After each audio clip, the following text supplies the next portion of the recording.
Stay tuned, stay tuned, stay tuned. I'm here with the coach. John Brent. Ian Griffin here, the vet, and we're going to start off with something unique today. It's not political. We hadn't hit that too much yet. No politics? No politics. Can you believe that? I can't even believe I have a conversation that's not political right now. I don't know. Somebody will turn it to politics, so I promise you that. Somebody will take this conversation today political. Especially in this political season we have. Yes, yes. So we're going to talk about the top 5 Texas Rangers. Bam. We're not talking about gunfighters and sheriff department Texas Rangers. We're talking about the great Arlington, Texas Rangers. Yes, Rangers. They have a last name, unlike some other teams. Right, some don't even have them right now. Yes, they don't. So we're going to go off with the top 5. I want to start off with our bottom 1, and we're going to do kind of back and forth today. So, Coach, who do you got as number 5? I'm gonna tell you, this was more tough than I thought it was going to be, because there's some that you leave off, there's some that you want to put on, but then when you look at baseball, is a little bit different than football, even basketball, where you might have a guy plays 12 years in the league, but he plays with 9 different teams in baseball. So how do you know if they're a Ranger? How do you know if they're not? But this was difficult to pick what I would consider Rangers. But my number 5 comes in, it's going to probably surprise some people, is one of the sweetest swings I ever saw. No, not Will Clark, was Rafael Palmeiro. I mean, Palmeiro had the swing, and he played with him twice. And that's one of the things. But he's only one of 8 people ever to hit 3,000 balls and 500 home runs. So when you play with the Rangers for almost 8 years, that's a big feat. So I think Rafi was great to watch. When he was up in the box and getting ready for a ball, you just thinking, home run to right field. It just seemed like it was about to happen. Yeah, So. I will say he is not on my list, but he had one of the most beautiful swings in baseball. It was great. Hands down. And actually ran into him, didn't get to talk to him much, but ran into him in Killeen, Texas. He was down there signing autographs, and I got there late. But anyway, he seemed like a pretty nice guy. But I love watching him. Beautiful swing. Absolutely. And plus his story where he came from was great, too. He went from Cuba to Mississippi State into the league. It was pretty great. So my number 5 is probably not on a lot of people's list, and that's okay.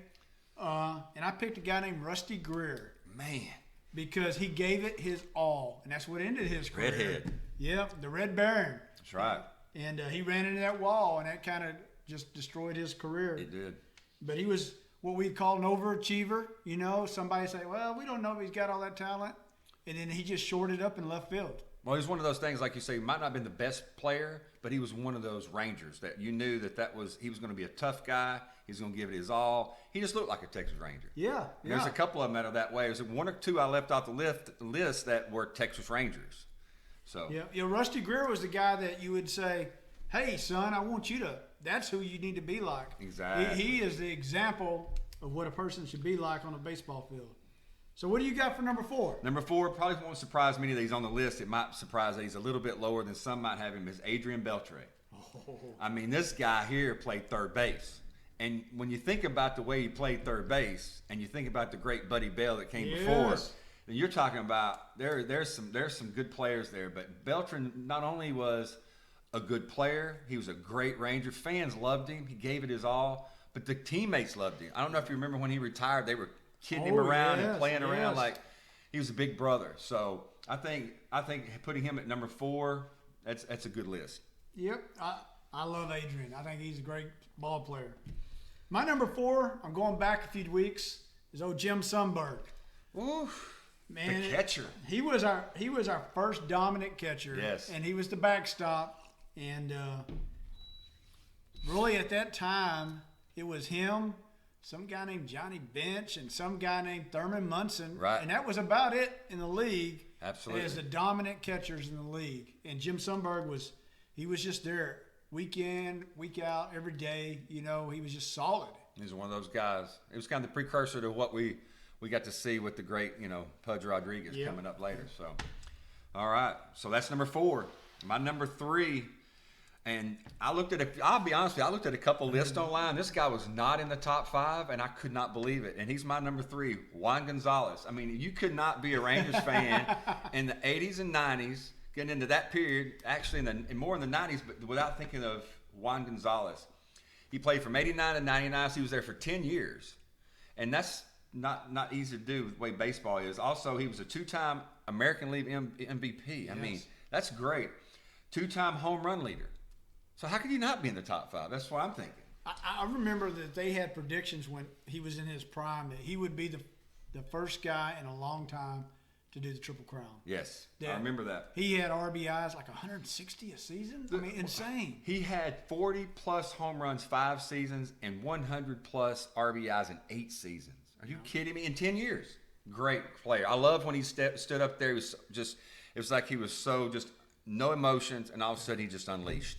And when he hit the ball, it came off that bat so fast. It was like it being pitched out of the ballpark. When I think of the old Ranger Stadium and that, I think of Juan Gonzalez. I don't know why. Wow. So my number 3, he got married at home plate, and then that night on his honeymoon, he said, "Hey, I got to go play Major League Ball," and he never went back down. Pudge Rodriguez. There he is. Man. Wow, number 3. Number 3. Woo. And he could throw him out on his knees. Oh, my gosh, the arm he had. Absolutely. He just quelled, base stealing against the Rangers. I think I saw a stat looking him up before we did this. He threw out 48.5% of runners that went to second base. Are you kidding me? I mean, that's unbelievable. And remember, he used to throw to first base when they let off. And he'd throw around he would throw around the left-handed batter, Yes. which was awesome. I mean, he was phenomenal. Absolutely. All right, so let me go with number 2. Number 2. Number 2 might surprise you. Nolan Ryan. Oh, man. I put him at number 2. Now, Nolan Ryan, this is crazy. I'll have to give you a little bit of stats because this makes no sense. He was only with their organization 4.5 years. Yep. But what he did in that 4 years, I mean, he had the Robin Ventura thing that stands out. If you think of Nolan Ryan and the Texas Rangers, you think of that. You also think about him bleeding on the mound and still throwing strikes. Yep. But you also think of that 7th no-hitter. I remember, was Steve Buechele was on that team? He was on third base. Yeah, I was on that team at that time, and I remember it was just like a kid watching him play. But then he became the president and CEO. Yes. After he retired, before he moved on to the Astros. So to me, not only is he a Texas Ranger, he's a Texas hero. Yep. So it was hard not to. I actually thought about putting him at number 1, but I just couldn't do it. Man. Well, so my number 2 we've already talked about is Juan Gonzalez. Yeah. And I just had a lot of high hopes for him, and he was great all the way up till he started having those back spasms. Oh, no doubt. And he was a force to be reckoned with. I mean, and I remember going from Fort Hood, Texas, to that ballpark in Arlington, the old one, with a bunch of my Army buddies that were all Yankees fans, and they would just cuss once Juan Gonzalez got up there because he just launched it. Oh, yeah, he was and they're great. like, "What the heck?" And I'm like, "Hey, man, it's great to be a Ranger fan." So it was a great time. So we're down to number 1. Number Before I get 1. to number 1, I'll tell you, I want to give a few that I almost put on the list. I call them the honorable mentions. It was tough for me. I had Sundberg on my honorable mention, but I also had Ruben Sierra. There were some times it was just great seeing him come up to bat. yeah, high leg kick. Yes, and there was some great pitching with Kenny Rogers, Yes, Michael Young. yes, he was a mainstay. Oh, he was great. And then the great Buddy Bell. Buddy Bell, when I was growing up, I had Buddy Bell's baseball cart on my side table and a little holder. And so every morning I woke up, I got to see the great Buddy Bell. I love Buddy Bell. But my number 1, I didn't think it was that big of a deal, but maybe it is. It's the great Pudge Rodriguez, Ivan Rodriguez. One of the things that I looked at with him, he played 11 seasons with the Rangers. He was a 1999 American League MVP. He won World Series later on with the Marlins, so he did get him a trophy and a ring. But he set the major league record by catching 2,227 games. And you know who he beat? Who's that? Carlton Fisk, Oh my goodness. which was also called Pudge. Man. Both of their nicknames were Pudge, so that was great. And he was a Hall of Fame first ballot in 2017. As To he me, should be. he is absolutely the Rangers' Ranger. Like I said, if Nolan Ryan would have played 4 or 5 more years, I think we would have had maybe a switch to 1-2. But to me, it was not a big deal for me going, hey, Pudge Rodriguez. Oh, I like that. So on my honorable mention list, I had Michael Young, I had Paul Beltre, had Buddy Bell, Toby Harrah. Toby Harrah was great. The look he had, Yeah. I loved his look. I had Josh Hamilton because Yes. When it came to the time to hit it out, he hit it out during the World Series. We just couldn't finish it off. Fergie Jenkins. Was a great pitcher. But my number one, hands down, is my favorite baseball player of all time, Nolan Ryan. He brings the heat. He didn't do it all with the Rangers. He did 4 years. But I do not think that we would have went to those 2 World Series if he wasn't in charge of the Rangers. Absolutely. And then you notice we ain't been back for some reason since he's been gone. We needed one out. We just needed one out. So twice, wasn't it? So in the 9th inning, I have to tell this story because we got a few seconds on it. I'm in Germany going from one meeting to another. It's an hour away, and there's spots where the internet goes out. And we hit the 9th inning, and we hit 2 strikes. And I fade out, and I'm like, we're world champs. Oh, my God. I know. Finally, the Rangers are world champs. And then 20 minutes later when the internet comes up, it's like, oh, we're still playing extra innings. I'm like, Absolutely. Oh, my God, if we lose this game, it goes to 7. I said, we lost all momentum. We're not going to win 7. Yep. And that's exactly Game what happened. 6, I was sitting on the edge of my bed in my bedroom watching the game going, the Texas Rangers are about to be World Series champs. And I believe it was Darren Oliver was the pitcher. Yes. They brought him back, and he pitched good, but, man, he gave up that home run. Man, he tied had a it back slider up. that would get you. And we was 1 strike away. And that kind of hurt me a little bit more when the Mavericks were there because I could tell they were switching it back. They were about to win. I sat on the edge of my bed and I go, do not say they're going to win just because of the Rangers. Yes. So, this has been fun. It has been fun. I mean, this has been good. You can't go wrong with the Rangers. No, I think we're going to get a little bit more political soon. Yes. Kind of hit these little good sports teams. We might even have to do the top 5 Mavericks sometime. I don't know.